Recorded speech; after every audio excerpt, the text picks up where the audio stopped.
thoughtful testimony. Next is Rick.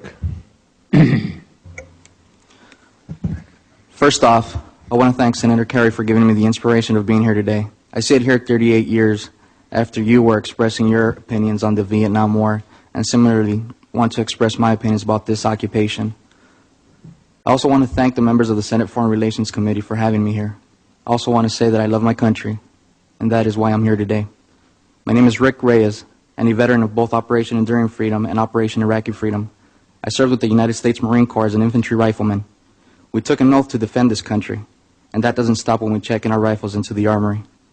We keep our country safe by telling people the truth, and doing that is just as scary as any ambush or mortar attack. I come from very humble beginnings, and a son to both an immigrant father and mother from Mexico. I grew up in East Los Angeles in one of the roughest parts of town known as Boyle Heights. Later, my family moved to Southeast Los Angeles to escape the violence, but that wasn't far enough. As a kid, I always envisioned myself of one day fighting for my country and ensuring justice. Like most of my peers, when I was younger, I got involved with the wrong crowd. After escaping a serious tragedy in my life, I knew the Marine Corps could provide me the opportunity to not only serve my country, but to also straighten out my life by doing something honorable. On the night of the September 11 attacks, my battalion sat in port in Australia.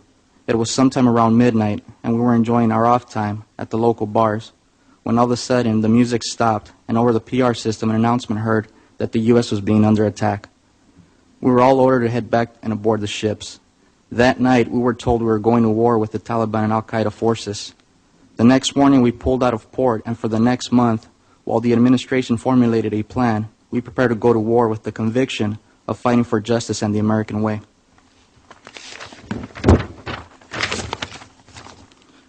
Our mission was to locate and capture suspected members of the Taliban and Al-Qaeda forces.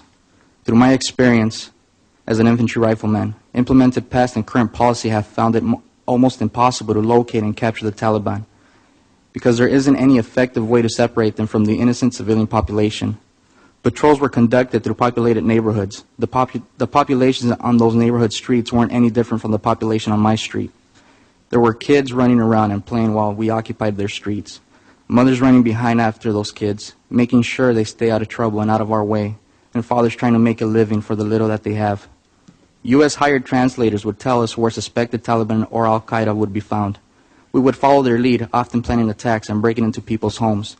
Due to our training in fighting wars and killing enemy, we wouldn't enter these homes or situations quietly, but instead trained to fight with the vigilance of encountering death at every turn. Although we were on the hunt for suspected Taliban forces, at the end of it we found that these dangerous missions resulted with very poor consequences by destroying innocent lives. We weren't fulfilling our objective of capturing terrorists, but instead creating enemies out of civilians. As a Marine trying to ensure justice, I began losing sight of why I was there, and the conviction began to fade. Because our mission was to capture suspected Taliban and had no successful way of being able to distinguish them, we had no other choice but to suspect the entire civilian population, innocent or not. One day we stopped at gunpoint, detained, beating, and nearly killing an innocent man, only to find out he was just traveling down the road to deliver milk to his children. Because of that day those kids went without a father. There were hundreds of incidents like this one. Almost 100% of the time, we would find that suspected terrorists turned out to be innocent civilians. We began to feel we were chasing ghosts, fighting an enemy that we could not see or that didn't allow itself to be seen.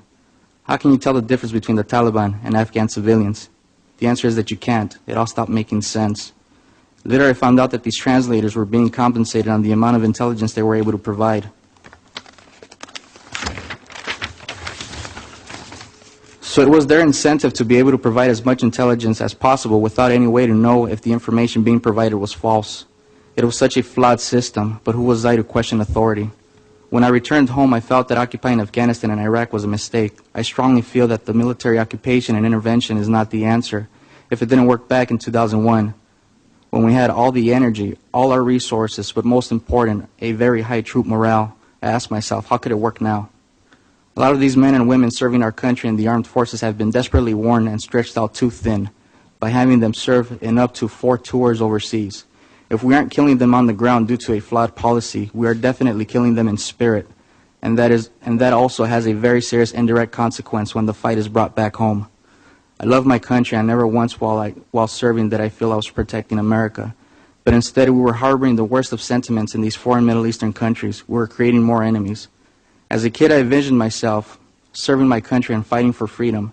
But when the opportunity presented itself, it was stripped from me, and instead was forced to become a tyrant.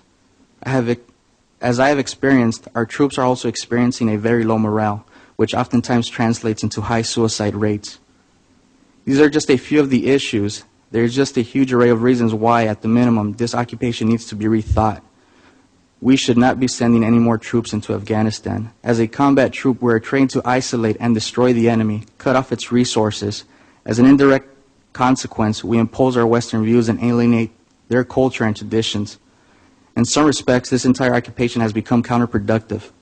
As a Marine, I was willing to give my life for my country and still am, but invading and occupying Afghanistan, sending more troops to solve what is a political problem is not the answer. I urge these senators to rethink Afghanistan while there is still time. I can almost guarantee that sending more troops will mean more civilian and U.S. troop casualties, not for war, but for occupation. Sending more troops will not make the U.S. safer. It will only build more opposition against us. I urge you on behalf of truth and patriotism to consider carefully and rethink Afghanistan. More troops, more occupation is not the answer. Thank you. Thank you, Mr. Reyes. Appreciate it. Please, everybody. The way we defeat these terrorist networks is by seizing recruitment. We need to remove the motive of why these terrorist organizations are growing. Once we remove that motive, we need stronger intelligence.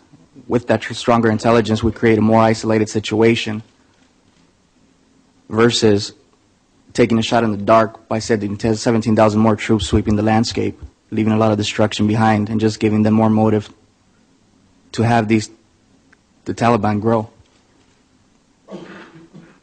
So there's really a difference of opinion here, obviously, between those who feel that given the right strategy, those who feel that given the right resources and mission definition, you can avoid the negative effect that you're talking about, Corporal, and wind up actually creating a kind of positive response. Certainly we've seen that in PRTs and other places where we've had that adequate ability. But I understand what you're saying also, that where we have collateral damage, where you have civilian destruction, where you have those other things, you have recruitment. I don't disagree with that at all. It's a dilemma.